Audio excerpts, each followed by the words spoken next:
Hi, I'm Kellor Smith from St. John's Episcopal Church in Oakland. Welcome to our family lounge. I'm going to be telling a story today with a surprise ending. Do you like when stories that you read or someone tells you have a surprise ending and it's so exciting to find out? Well, that's what I'm going to be talking about today. So I know many of you have already found your Easter eggs this past week, but I have some more Easter eggs I'm going to share with you, and it's going to tell you a story with a surprise ending. So we talked about, I have a donkey here. This is the donkey that they rode in to Jerusalem. And when they did that, they put palms on the ground. Jesus, he was the king, and they wanted to tell him how much they honored him. So he came in on this donkey. And if you look at last week's lounge, you will learn how to make your own palm. So as Jesus came in, many people were pretty mad about him. They didn't believe in him. They didn't think about him. And so someone from the Romans offered Judas 30 coins. Now these are 3 coins, but they represent. And because Judas didn't really believe in Jesus, and Judas was very greedy, he agreed to take the coins with the purpose that he was going to kill Jesus. After that, Jesus had a meal with his friends, his 12 disciples, and they sat together around a large table, and Jesus shared with them wine and bread, representing him, that he was giving you a promise when you took the bread and wine, and he was sharing that promise with his friends about the life that God would offer them. Then Jesus went to a garden and he prayed for a really long time. These are kind of funny hands for praying, but you get the idea. When he was in the garden, he was asking, he knew he was going to die, and he knew one of his friends would betray him, but he wasn't sure yet. And he was praying to God and for all the people to help. So after he was in the garden, or I should say while he's in the garden, one of the Roman people came and whipped Jesus. They just wanted to hurt him because they thought he wanted to be king of everything.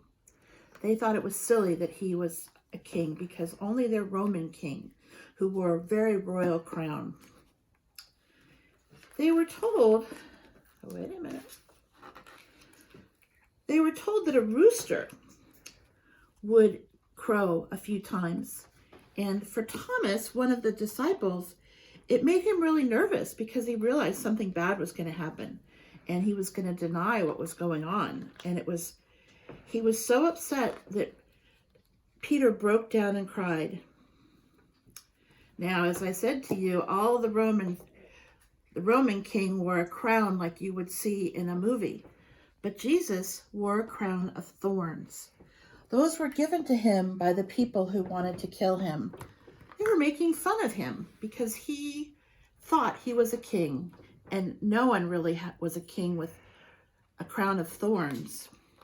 But he accepted it because he understood.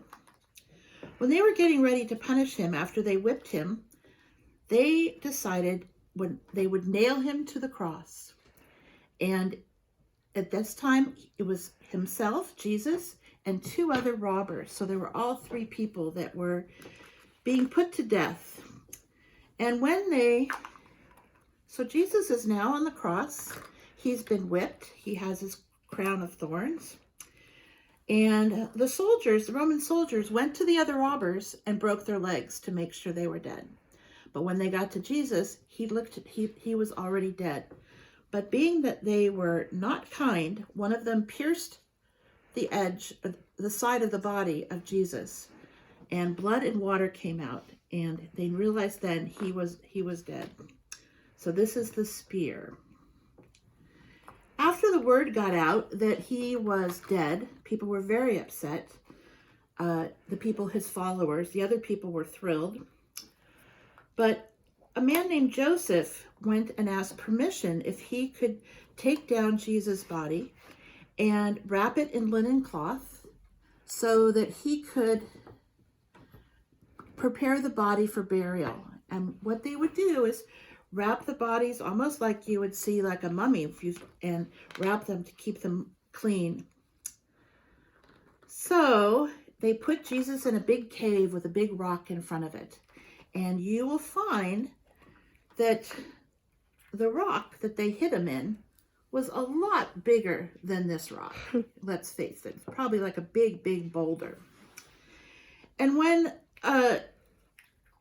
there was an earthquake, and it actually moved, because you can imagine the big rock, they had to cut a hole to get him in, and they had put the door back, the rock door in front. But when the earthquake hit, the entire door shook and opened. And it was, the angel came and helped roll it back. The Lord descended from heaven. He came back.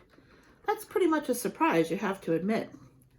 And so when they went to take him out of this tomb, what did they find? They found it empty. They thought he is dead, but little did they know that he was now back walking on earth. And it was going to be an incredible time. And they were so surprised that he was not there anymore. And many of them walked then and found him and were so happy to see Jesus again. So this egg is sort of the most important egg, the one that's empty, and showing us that when they opened the tomb, Jesus, who had been dead, rose to life. And you can see that's kind of a unique, exciting ending to a story, right? You weren't expecting him to be alive again. So when we celebrated Easter last Sunday, this is the story we were telling, and the celebration. The celebration is when they open the cave door and there's no Jesus, and they realize he's back on earth. And that's a pretty exciting story. Many of you think Easter is one day. Does anyone know how long the Easter season lasts? It lasts for 50 days. That's a long time. And you celebrate Jesus walking on earth and teaching us about God. And I think that it's an important story to remember. And if you ever want to borrow these eggs from me to tell the story at your house, I'm happy to do that. The other thing that Jesus really loved was our earth. And this week we celebrate Earth Sunday. So I'm asking you to walk around your house and pick up items that need to be in the trash or recycle. If you have compost, you can put things in compost. But take a few minutes as a family and make sure that you're doing recycling well. And that is part of a gift that we have for taking care of our earth, whether we're inside our house or outside our house. So I again wish you happy Easter. Bye.